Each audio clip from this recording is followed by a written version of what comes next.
Dear colleagues, I've been asked to talk about competitive flow and other pitfalls to avoid in arterial grafting. First of all, I'd like to thank the organizer of this ICC 2020 meeting for the privilege of the presentation. I have nothing to disclose. There's been a lot of debate on the real impact of flow competition and graft patency. However, I strongly believe that there is a clear correlation on how much competition flow we have in each coronary targeted vessel and the patency of our arterial grafting. I think there is enough data in the literature to really support this hypothesis. And Panos has clearly shown that the more the LAD is stenosed, the higher the flow in the left mammary is going to be, and the lower the PI in that specific graft is going to be. So there is a direct correlation between the flow in the graft and the degree of stenosis by eyeballing. I think that the real question about competition flow is, first of all, how can we predict competition flow? And secondly, what can we do when we know that we're going to have a very high competition flow in a specific coronary target?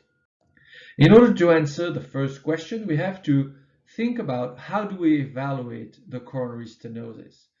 And as you know, there is three ways to evaluate the coronary stenosis. The first is by visual inspection. That's what we're all doing, eyeballing since the start of bypass surgery a long time ago. The second way is to use quantitative coronary assessment. You ask the computer to measure the number of pixels of the narrowing. And finally, the most recent one is the fractional flow reserve, which is supposed to be a much more physiologic way of evaluating the degree of stenosing by measuring the pressure before and after the stenosis. So let's first look at the eyeballing process. So the Cleveland Clinic, Joe Sabik, has extensively reviewed this way of evaluating the risk of a graft occlusion, the percentage of graft patency. So first of all, let's look at the LAD target. So if you lose the left mammary to the LAD, you see that the impact of the proximal stenosis percentage on the LAD patency at 10 years is significantly moderate. It's not a very steep curve, and you see that even at 60% of narrowing, we still have a patency above 90%. However, once you use the left mammary and or the right mammary to other target than the LAD, you see that that curve is much more inclined to show a very big impact on the proximal percentage of stenosis and the graft patency, specifically to the right mammary to non-LAD target. So the first message here is that there is a big difference between the LAD target and the circumflex target. And the Cleveland Clinic, Joe Sabik, has also looked at the RCA, and you see that when you use the RCA as a distal target, there is a very significant impact of the mammary patency and the proximal percentage of stenosis.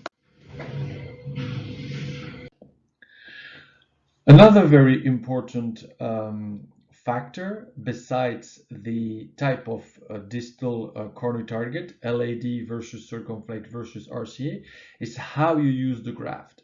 So Dr. Godino and colleagues have looked at the difference of graft patency depending on if you reimplant the left radial artery on the aorta versus in a Y graft configuration. And as you can see on this graph, there is a very difference of graft patency.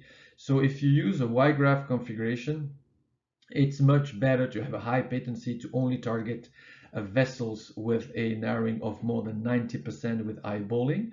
And if you use the aorta as an inflow, this allows you to go down to 75%. So the way how you use the graft is also very important, not only the type of distal target on which you're gonna end up with your graft. We also, our group in Brussels, have analyzes the interaction between minimum lumen diameter using the quantitative coronary angiography and the graft patency. And so we analyze the right mammary using the Y graft configuration targeted to the RCA versus the gastroepiploic artery versus the vein. And we found that the right mammary used in the Y graft configuration was very significantly affected, as well as the gastroepiploic artery, when the minimum lumen diameter was above 1.1 millimeter. So if you don't have an FFR available, you can always use the QCA, and the cutoff would be 1.1 millimeter. And if it's above 1.1, the risk of competition flow is very high, specifically on the RCA. And this is a very easy tool to use because all interventional cardiologists are using QCA every day. So it's very easy for us cardiac surgeons to use this tool. The last way of evaluating a degree of stenosis and the risk of competition flow is the FFR. So the milestone paper is from Botman in 2007, and as you can see, they found a clear cutoff of 0.8, above which the risk of graft conclusion is significantly higher, and above which the risk of graft patency is significantly higher. After this, other colleagues such as Honda have also looked at this question of FFR and graft patency and competition flow. And just thinking about competition flow, Honda has measured the flow in the left mammary to the LAD. And as you can see, there is a significant difference between an FFR below 0.7 and above 0.75. However, even if the FFR is above 0.75, it's interesting to notice that there is still a flow in the left mammary with a flow above 15 ml per minute. So this shows that even if you have a high competition flow on the LAD, your left mammary will still function with a lower flow than the FFR is below 0.7, but it still function. That's the advantage of the LAD. And the risk of reverse flow is, of course, very high when the FFR is above 0.75. We performed a trial called the IMPACT trial to look at the impact of graft patency and FFR, and we find a clear cutoff of 0.78. And as you can see on the right side, all the anastomosis with an artery with a, not all, but the vast majority of the anastomosis with a FFR above 78 are occluded, while on the left side, below 0.78, the vast majority are patent. So we found that 0.78 would be the cutoff in order to use an arterial grafting. So my conclusion is that competition flow varies depending on three major factors in my view. First of all, the type of arterial graft, gastroepiploic artery versus radial versus ETA. I think that the arterial graft that will be at most at risk of competition flow is the gastro, followed by the radial, followed by the ETA. My second layer of analysis is which territory.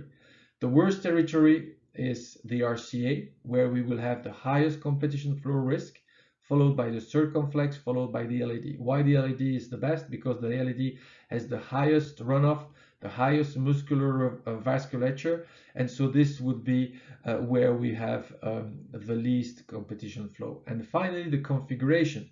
If you use composite versus in situ versus aorta, composite grafting is where you would have the higher risk of competition flow with the free artery targeted to the distal circumflex or the RCA, and the best is the aorta, and this comes from the work of Godino and others. Now, what do I do when I have a very high risk of competition flow? So we analyzed in our prospective randomized trial the right mammary limb from this Y composite grafting, and we tried to find which were the factors influencing the patency of this right memory, and what could we do to avoid this high competition flow. So we found that the patency of the right memory is significantly improved when you bypass multiple branches. So if you increase the runoff, the risk of occlusion of the graft goes lower, which is pretty logical. If you increase the runoff, you have such a vacuum from the distal targets, then the risk of attrition, occlusion of that branch is lower. And of course, the higher the stenosis on these branches, the better, because it increases the vacuum effect and decreases the competition flow. However, the right memory used in a wide graft configuration will be negatively influenced if you graft a ramus artery. This is more technical due to the angulation. And secondly, if you graft a distal RCA. And once again, this has been proven by many of different publications, specifically the publication from my colleague Dr. Nakajima from Japan. He definitely set the tone, showing that if you want to target the RCA with a left radial or right memory in a wide graft configuration, this has to be very tight in order to avoid graft conflict, competition flow, and graft attrition at the distal end of this wide graft configuration. These are the different solutions we proposed. You can do the T rather than the Y. This allows you to end up as a diamond shape on the ramus or the intermediate 90-degree anastomosis.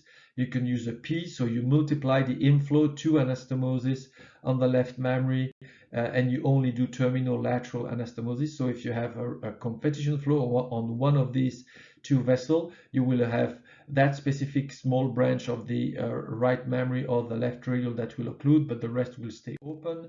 And you can finally do a very high anastomosis, but this is more technically challenging. We also find in a sub-study of the impact trial that if you target the RCA, you have to have a cutoff below 0.71, and the left coronary system is 0.78. And as a conclusion, I would say that if you want to decrease the risk of competition flow, when you know that you're going to have a high competition flow, I would separate the graft from the left system and the right system. I would multiply the inflow. I would avoid composite grafting when the last anastomosis will be on the least narrowed vessel. And of course, when I'm really sure that I'm going to have a high competition flow, I would use a vein. I thank you for your attention.